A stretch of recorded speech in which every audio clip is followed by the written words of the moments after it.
I was silent but not blind. Minsan, akala ng tao kapag tahimik ka, wala kang napapansin.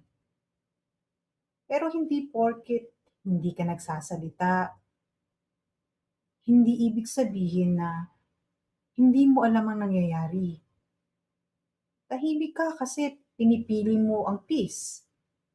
Tahimik ka kasi hindi mo kailangang makipag-away para lang para lang patunayan na tama ka.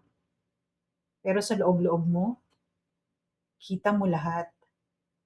Yung mga pangako na hindi tinutupad, yung mga salita na may halong sakit,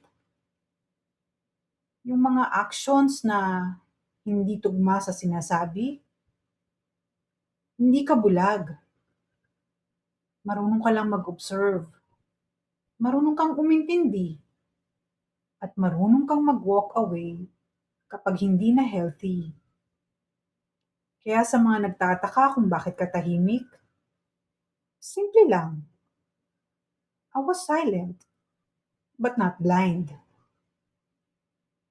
Pinili mo lang ang dignity kaysa drama.